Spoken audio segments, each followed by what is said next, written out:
Hello everyone, welcome to the channel. In this episode I will give you an update of the latest additions to my stash.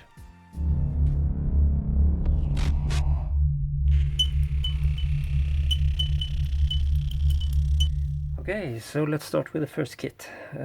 This is TSR.2 in 144 scale from Great Wall Hobby. And this is a kit that I bought from a friend who wanted to clean out some stuff from his stash. And I think this is a bit unusual item or aircraft, so I thought that can be something that is fun to build. And there is not so easy to see all the details here because it's white styrene, but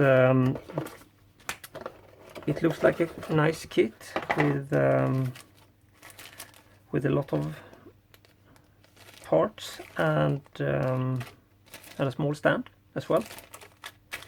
So and I think this is a quite convenient scale for me. So I'm really looking forward to build that. Next up we have another aircraft in 144 scale, and this time it's Tornado, and this is something that I will build in a group build that we have in our IPMS and right now, and I will probably build a strike version, the IDS of this. So I'm not sure if I can use the supply decals or if I need to buy some aftermarket for that, but I will figure out that when I start that. And I will start this one quite soon. The group build is already going, so I hope to be able to join in a couple of weeks with that. Okay, so here's another one, a little bigger scale, 72 scale. And this kit I've already featured in an inbox review, so I will not go through it. But I would say this is something that I have been wanting to build for a long time. But I think the kit is quite expensive, and I couldn't get hold of the Revell kit. So, but I finally decided to I will buy the Hasagova kit because it's a really nice looking kit. And so I will probably build this one in German or Luftwaffe markings, I think. And I will also start this one pretty soon, I think. Okay, so here's another kit, a modern aircraft in 172 scale. And this is also a kit that I bought from a friend, and he also included lots of aftermarket stuff, but I'm not sure if I'm going to use this or not. I have not made up my mind, because this is actually for the Italeri kit, or Italeri version of Gripen. So I'm not sure if it will fit into the Revell kit. But this is I will probably get some more stuff, some like pitot tubes and mask set, and maybe some more photo etch for this actual kit. So stay tuned for that.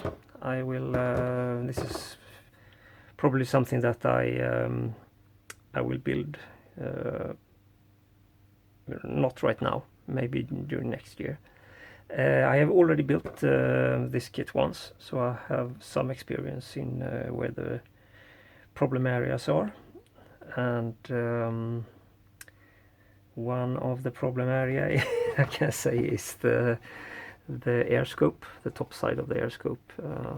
There is a quite ugly seam there, and if I remember correctly, I also had to struggle a lot with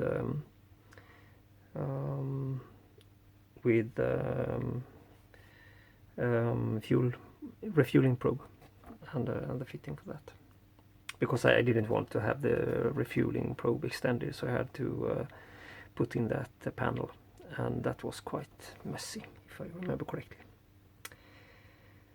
Yeah, I haven't made up my mind if I will do an in-box review of this or not. There are quite a lot of reviews out there, so I'm not sure I will do that. Maybe. Okay, so here's another familiar bird, and I have also made an in-box review of this quite recently, so I will just mention that I will probably not build this kit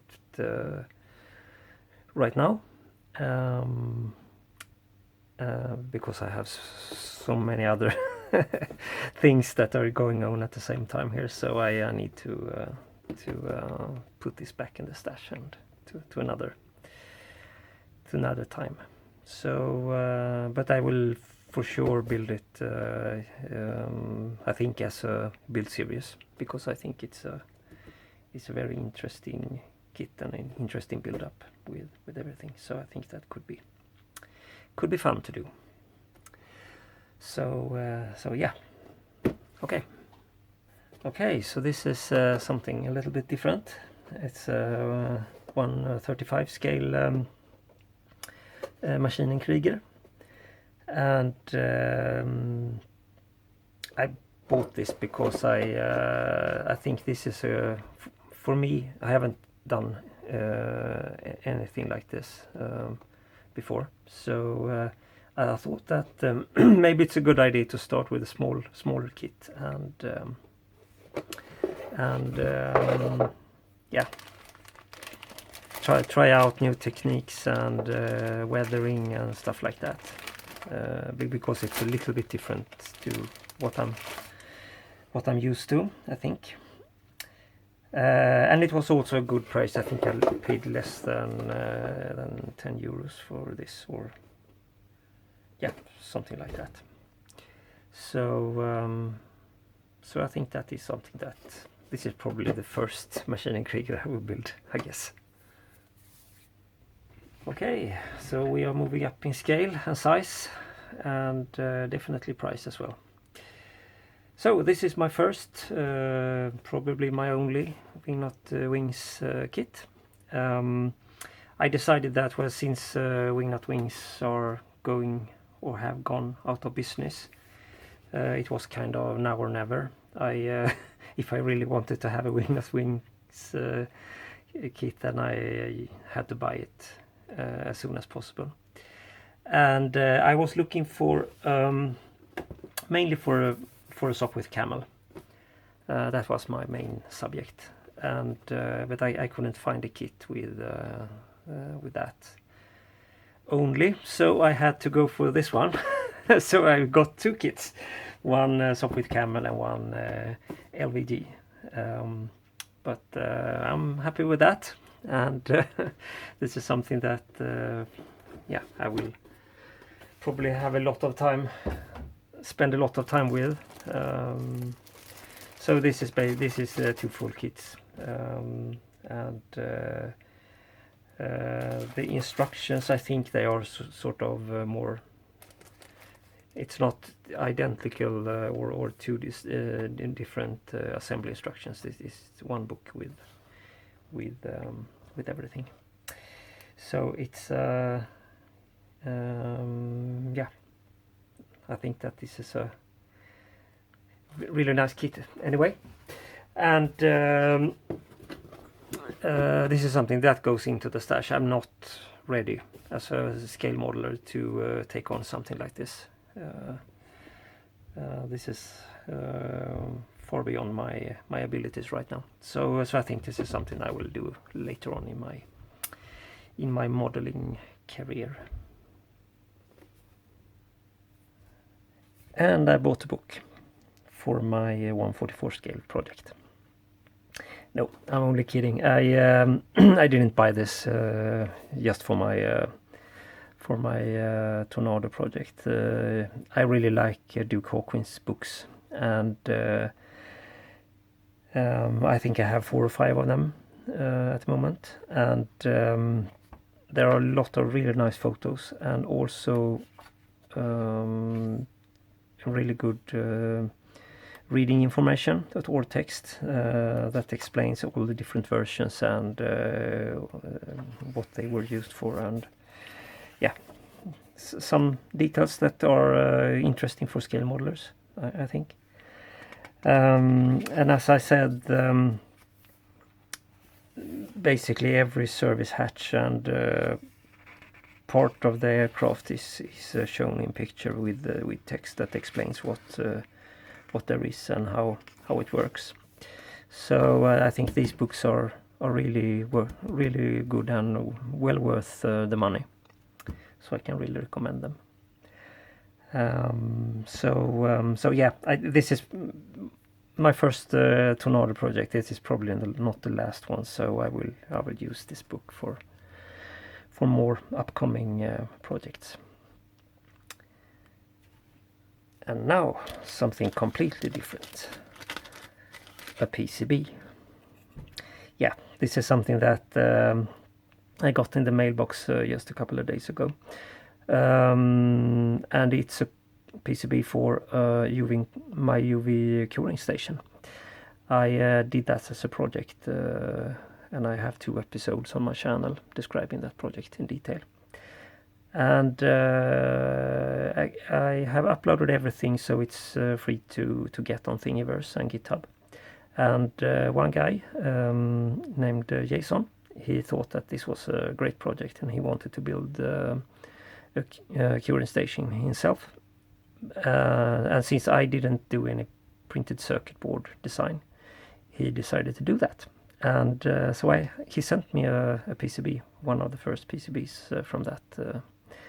And so I will populate it with all the components, and I actually got some small surface mounted components from him as well. But the rest of the components I can source them. That's no problem.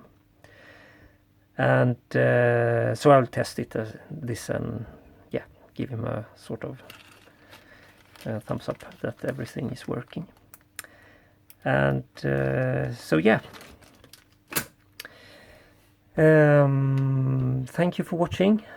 I hope that you have enjoyed this episode, and take care, happy modeling, and I see you in the next episode.